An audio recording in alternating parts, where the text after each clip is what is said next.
The morning of March 14th began like any other in Japan's bustling cities. Tokyo's streets were already alive with the hum of commuters, the scent of fresh bakery bread drifting through narrow alleyways, and the subtle vibration of trains threading their way beneath the city. Airline control towers blinked steadily with routine flight data. Pilots sipped their coffees, and air traffic controllers moved with practiced precision. Yet no one could have imagined that within hours, the very skies above the nation would become the stage for an unexplainable catastrophe. It started subtly, almost imperceptibly, as the first flights of the day took off. Small delays and minor communication glitches were dismissed as ordinary technical hiccups, nothing more than the kind of morning irregularities that often plagued busy airports. But as the day progressed, the anomalies grew more pronounced. Flights that were confirmed as airborne suddenly stopped transmitting their coordinates. Radar screens that should have shown hundreds of planes streaking across Japan's airspace displayed blank spaces where signals once danced like constellations. By mid-morning, the realization hit. 400 planes had vanished, without a trace. Panic did not arrive immediately, but when it did, it hit like a typhoon. At Haneda and Narita airports, passengers were ushered off planes that had inexplicably returned, their pilots pale and silent, unable to recall the last moments of their journeys. Families stared in horror at screens displaying canceled flights, frantic to locate missing loved ones. Social media exploded with speculation, videos of empty cockpits, radar anomalies, and chaotic airports going viral within minutes. By noon, the story had reached every corner of the globe. Japan was facing an aviation mystery unprecedented in human history. Government officials convened in emergency meetings, faces etched with disbelief. The Prime Minister's office released statements urging calm, assuring citizens that investigations were underway, but words felt hollow against the rising tide of fear. Military aircraft scrambled to patrol the skies, yet even seasoned pilots admitted that the missing planes could not be accounted for in conventional terms. Engineers and air traffic experts pored over logs, radar feeds, and maintenance reports, but no evidence of mechanical failure or human error emerged. It was as if the planes had simply ceased to exist. For ordinary people, life continued amidst confusion and dread. Commuters jammed trains, radio stations buzzed with repeated news bulletins, and families huddled around television screens. Flight attendant named Keiko, who had just finished a night shift, walked through Shibuya Crossing, her mind spinning with worry for her colleagues who were now among the untraceable flights. She glanced upward, half expecting to see a trail of smoke, a plane in distress, but the sky remained impossibly clear, serene in stark contrast to the chaos below. Journalists descended on airports like swarms, cameras capturing every frantic face, every security barrier, every overturned chair where passengers had been forced to wait. The narrative spun quickly from logistical disaster to global crisis. Analysts began discussing possibilities that once seemed the domain of science fiction: mass technological malfunction, electromagnetic interference, even theories involving extraterrestrial involvement. The public devoured every snippet of information, theories multiplying with each hour, feeding both fear and fascination. By evening, the sheer scale of the loss became undeniable. Families who had expected calls or texts from loved ones received none. Airlines issued statements confirming that hundreds of aircraft were missing, along with their passengers and crew. The number 400 was so staggering it defied comprehension. Hospitals began preparing for potential emergencies, though no one knew what those might be. Stock markets wavered in uncertainty, airlines' shares plummeting as governments worldwide demanded explanations. And yet, amidst the turmoil, some individuals noticed oddities that made them uneasy in ways that official reports could not explain.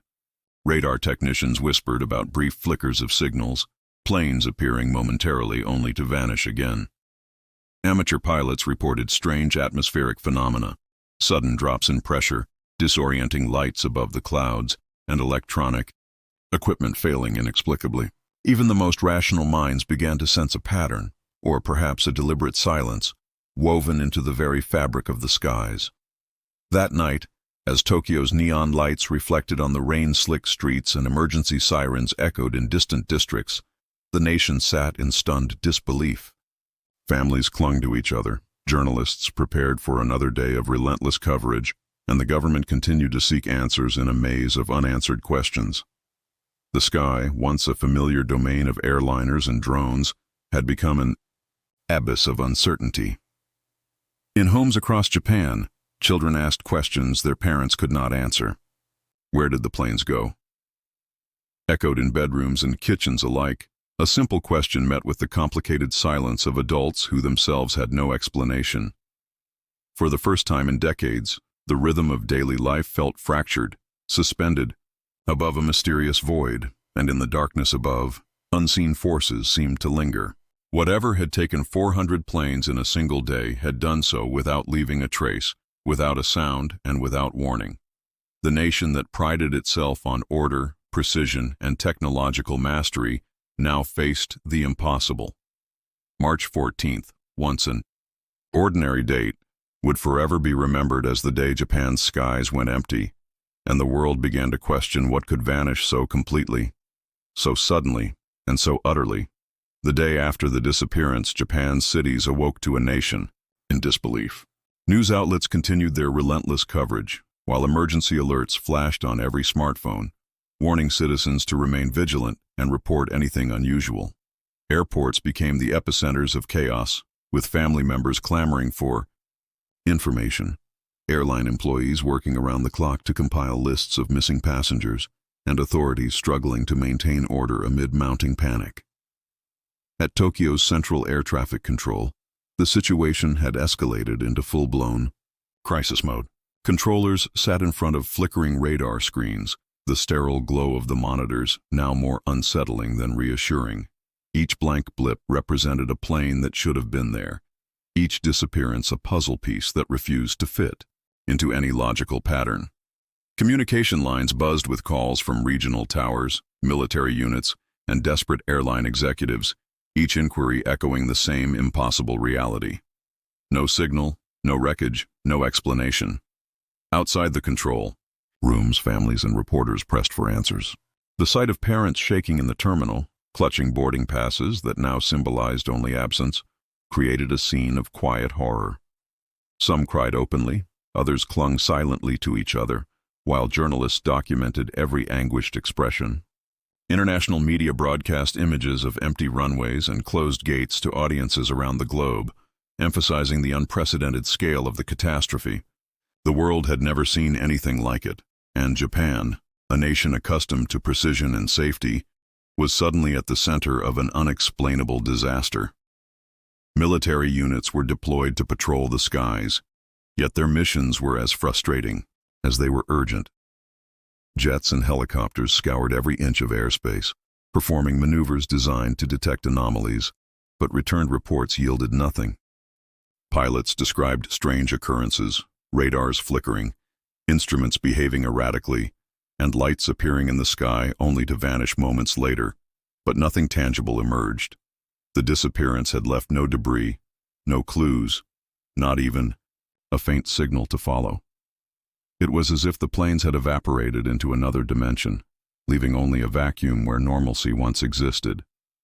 Amid the confusion, the government established a central crisis command.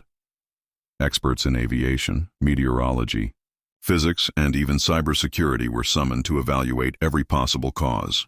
Hypotheses ranged from catastrophic electronic failure to mass-scale cyber sabotage, while more speculative voices whispered about magnetic storms, wormholes, and government cover-ups. No theory could be definitively proven, and each new announcement only fueled public anxiety. Social media became both a source of comfort and a wellspring of misinformation.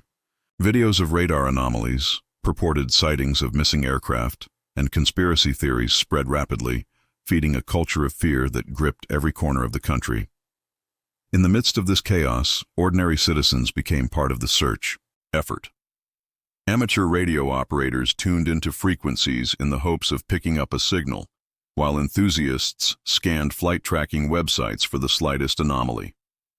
Volunteer groups patrolled coastal areas, fields, and forests, guided by the faintest suggestion that the planes might have returned to Earth in some unthinkable location.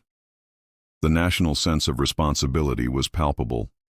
Japan, long known for its communal spirit, now mobilized as a society united by uncertainty and urgency. Journalists found themselves at the front line of both information and confusion.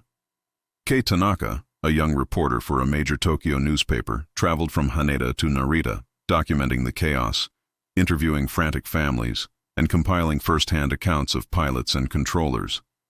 Every story revealed the same blend of fear, frustration, and disbelief. "We don't know where they went," one airline technician admitted, voice trembling. Everything was normal one moment, and the next, nothing. No warnings, no distress. Calls, just gone. Meanwhile, engineers and technicians worked tirelessly to uncover anomalies in the nation's aviation systems. Flight data logs were painstakingly analyzed, black boxes of grounded planes reviewed, and maintenance records cross-checked for patterns. Yet nothing concrete surfaced. Some planes had vanished mid-flight, others were airborne when radar coverage inexplicably ceased, and a few had even been recorded momentarily over locations impossible for their routes, only to disappear again. It became increasingly clear that conventional science could not fully explain what was happening, a realization that deepened the collective anxiety. International attention intensified as well. Neighboring countries offered assistance, sending surveillance aircraft and satellite support. Analysts from Europe and North America speculated on possible causes, while the United Nations convened emergency meetings to address the unprecedented aviation crisis. Diplomats expressed concern not only for Japan's safety but for the implications of a phenomenon that might affect global air travel. Headlines around the world reflected disbelief. Japan's skies empty, 400 planes vanish in a day. Unexplained aviation catastrophe stuns Asia. Despite the mounting chaos, the search persisted with tireless determination. Families created networks to track flights, share sightings, and offer emotional support. Volunteer groups coordinated with authorities, scanning terrain that technology could not yet explain. Citizens who had once been observers of life in their cities now felt compelled to act, driven by a mixture of fear, hope, and the unshakable human need for answers. Each new lead, each unexplained signal became a beacon of possibility, no matter how faint. Yet, amid all the frantic activity, unease grew.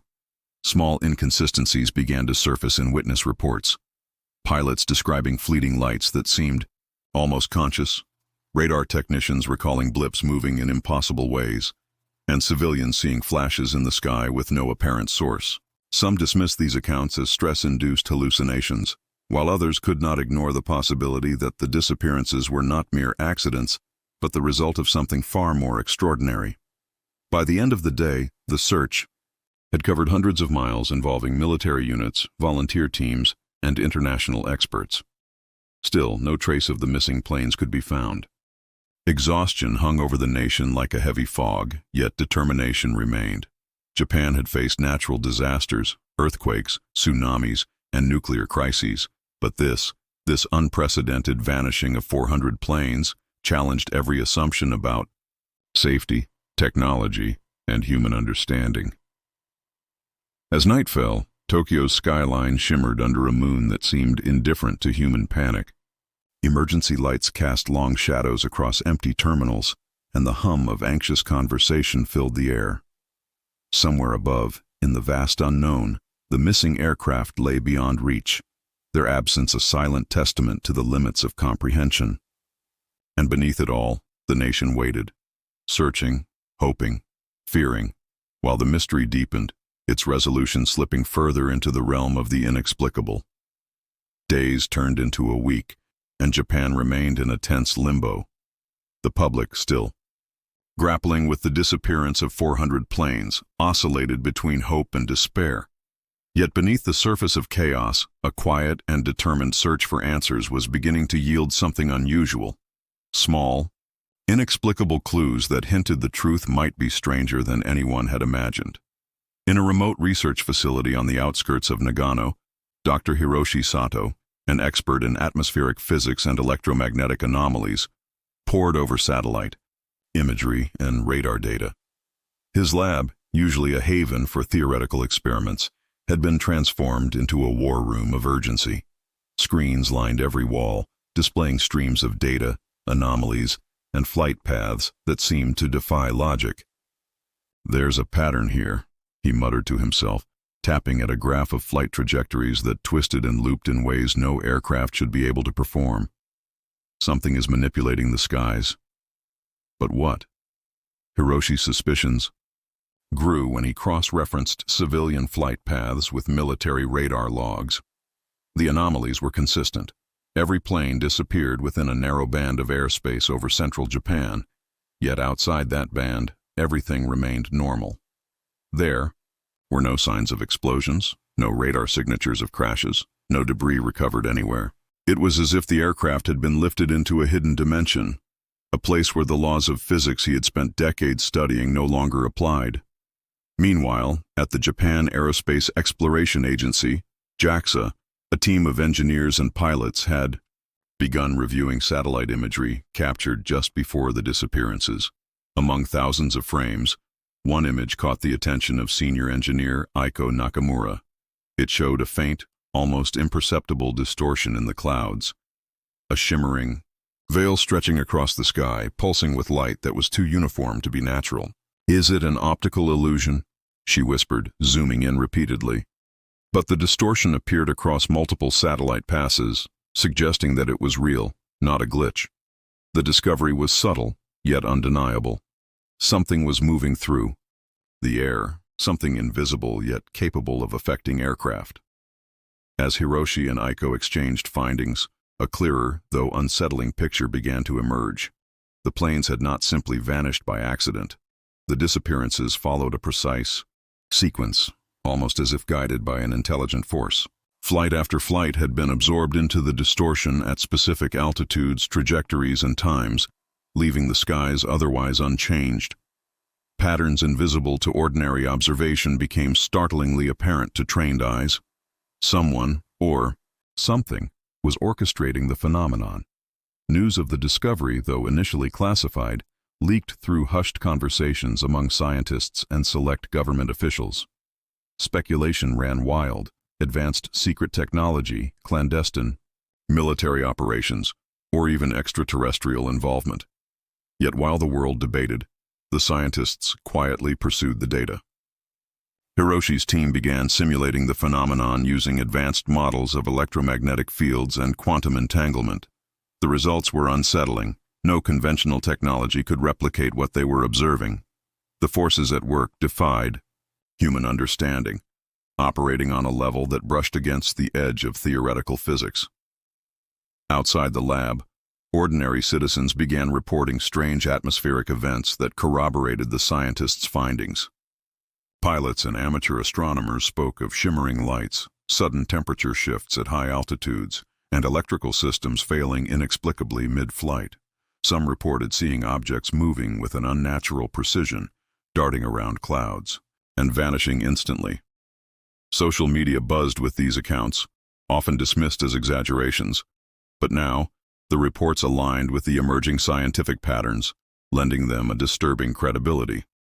One evening, Hiroshi and Aiko convened a clandestine meeting with government officials and select military advisors.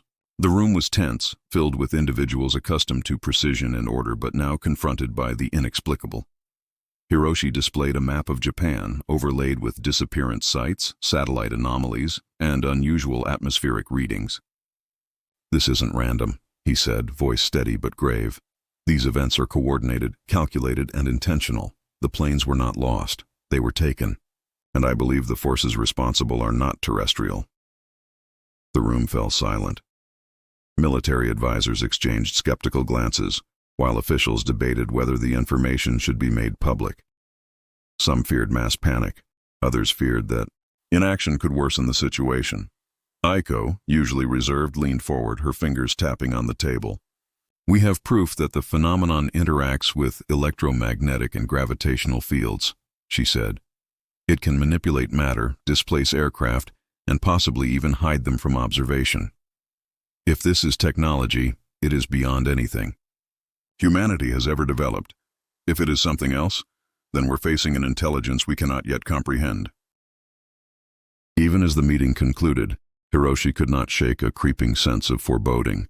Data continued to arrive in real time, faint radar blips returning for a fraction of a second, satellite images showing ephemeral distortions, and atmospheric readings spiking in areas previously cleared.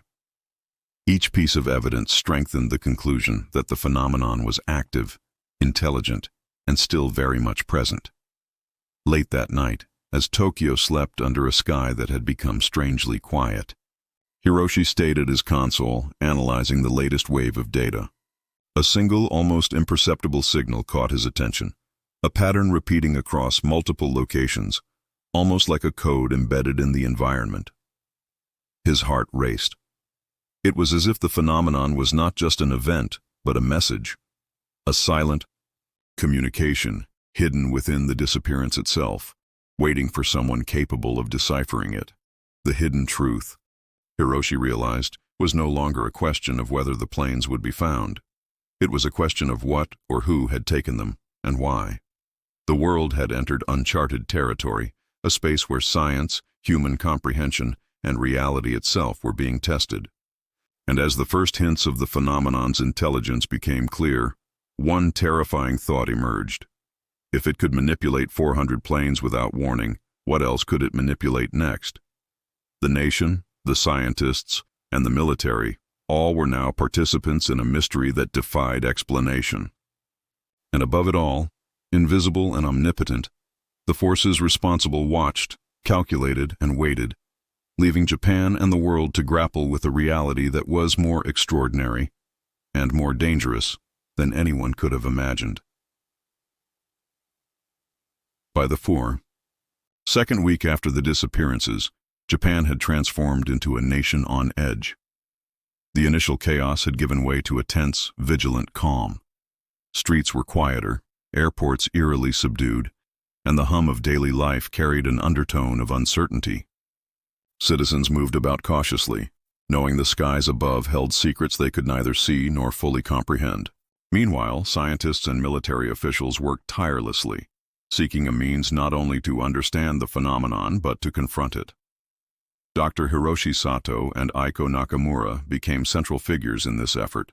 Together, they had compiled a massive database of anomalies, patterns of disappearance, satellite images, electromagnetic distortions, and eyewitness accounts. From this data emerged a theory that, though speculative, offered a glimmer of hope. The phenomenon might respond to specific frequencies and signals, suggesting a form of communication or interaction could be possible.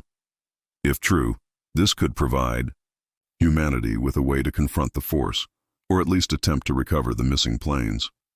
The plan, approved under strict secrecy by the government and military, was audacious. Using a combination of experimental satellites, drones, and high-powered electromagnetic transmitters, the team would attempt to generate a controlled signal strong enough to provoke a response from the phenomenon. The operation required precision and timing on a scale never before attempted.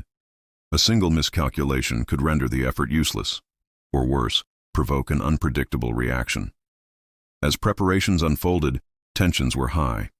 The operations base was a sprawling facility in the Japanese Alps, chosen for its isolation and proximity to the last recorded disappearances.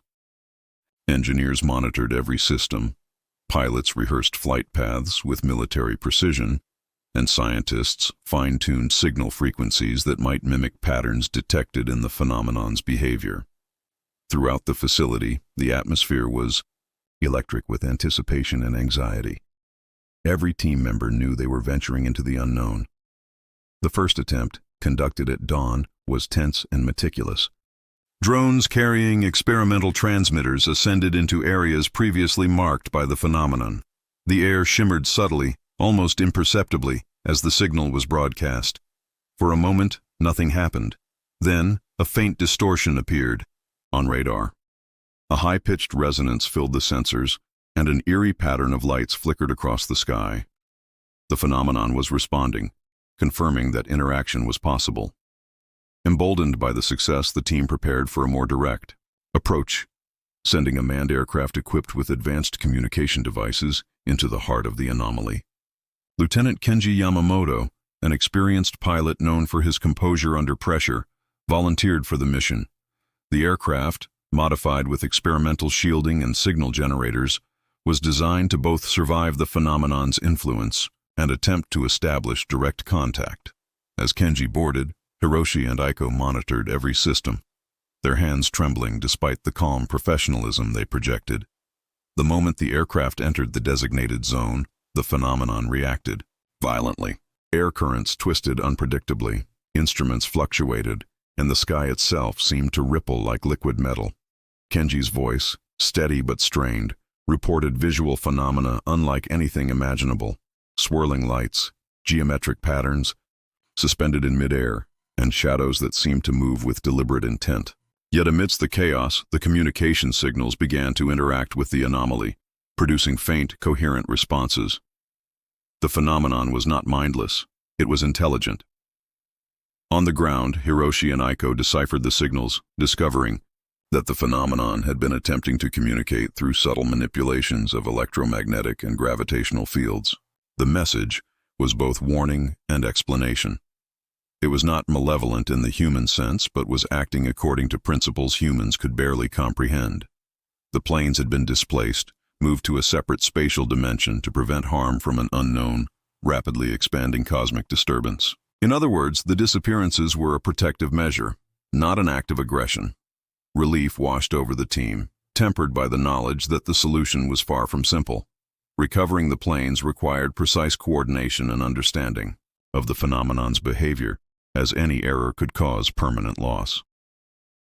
Over the following days, Hiroshi, Aiko, and the military executed a carefully calibrated series of maneuvers, using the phenomenon's communication patterns to guide the planes back to conventional space.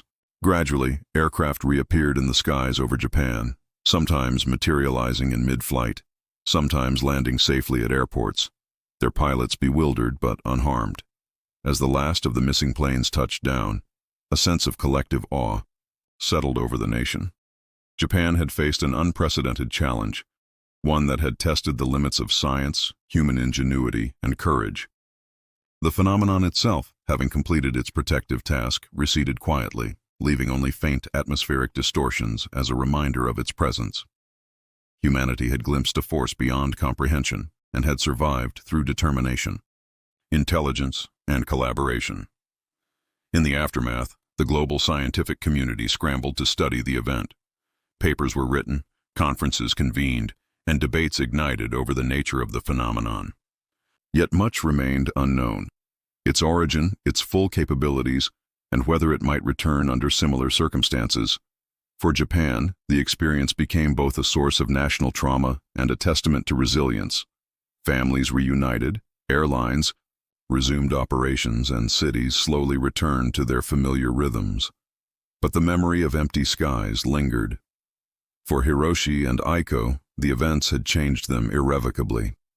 They had confronted something beyond human understanding, communicated with it, and participated in an unprecedented rescue. And while the mystery of the universe had proven vast and unpredictable, they had learned that even the most extraordinary forces could be met with courage, intelligence, and humanity. As night fell over Japan, the skies returned to their ordinary calm. Stars glittered above, indifferent yet beautiful, and the country collectively exhaled, knowing that while the world was filled with mysteries, the courage to confront them had not been lost.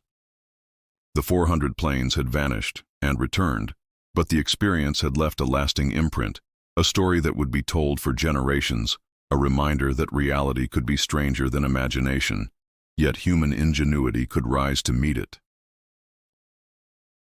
The skies over Japan had returned to their familiar clarity, yet the nation beneath them remained profoundly changed. Streets were alive again with the sounds of everyday life, commuters hustling to work, children playing in schoolyards, trains weaving their precise routes. But beneath the surface, the memory of the disappearances lingered. For many, the vanishing of 400 planes was no longer just an event in the news. It had become a personal scar, a reminder of the fragility of life and the limits of human control over the world. Airports resumed operations, but with a heightened sense of vigilance. Pilots underwent additional training on emergency anomalies. Radar systems were upgraded, and protocols for inexplicable phenomena were developed.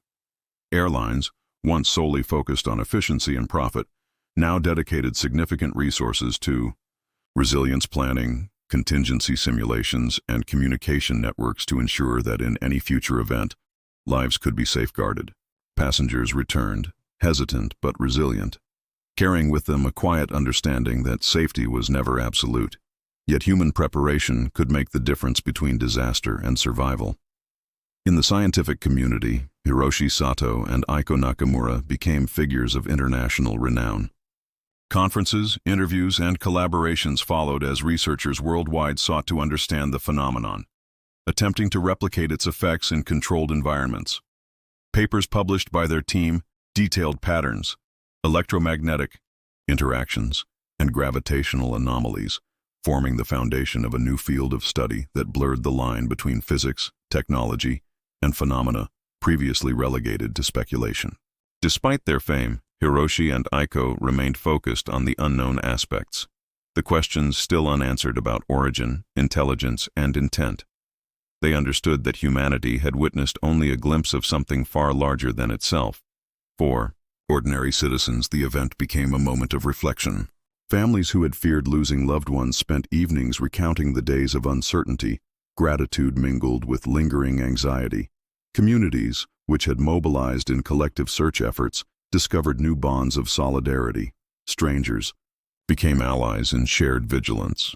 Neighbors supported each other through sleepless nights, and a renewed sense of collective responsibility emerged. Japan, a nation accustomed to order, efficiency, and technology, had been reminded of the unpredictability of existence and the resilience of its people.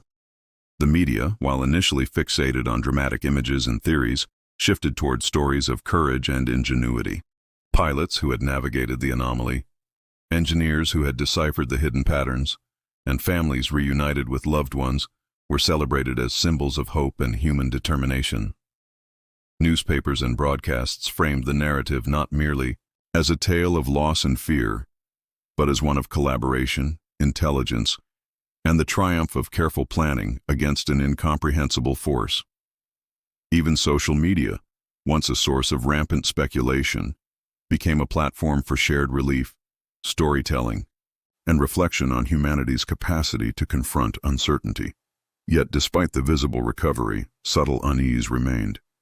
Occasional atmospheric distortions were detected, though far weaker than those observed during the disappearances. Some radar operators and pilots reported brief, unexplained anomalies, serving as reminders that the phenomenon's presence could not be entirely discounted. The world had been forced to acknowledge that reality was not entirely governed by human understanding, and that intelligence, intention, or forces beyond comprehension might operate invisibly within it. The lesson, unspoken but deeply understood, was one of humility and preparedness. For Hiroshi and Eiko, personal reflection became as important as scientific discovery. They often walked in quiet areas near the Alps, staring at the night sky and contemplating the vastness of the unknown. "We saw it," Eiko said one evening, her eyes tracing the familiar constellations, "and we survived. But what else is out there? What else might we never fully understand?" Hiroshi nodded, aware that the phenomenon's intervention had been both a warning and an opportunity. Humanity had glimpsed the edges of a reality far more complex than expected, and the responsibility to learn, prepare, and respect that complexity was now theirs. Across Japan, life resumed its routines, yet the memory of the vanishing planes became woven into the national consciousness. Textbooks, documentaries, and cultural references memorialized the event, not as a story of despair, but as a story of resilience, ingenuity, and the unshakable spirit of people who face the impossible. Children learned that science could explain much, but that the universe could still surprise, challenge, and inspire awe. Adults, in turn, carried a renewed respect for the unpredictable forces of nature and intelligence, both human and otherwise, that could shape existence. In the end, the 400 planes had returned, the The passengers had survived and the skies had cleared, but Japan had changed irrevocably.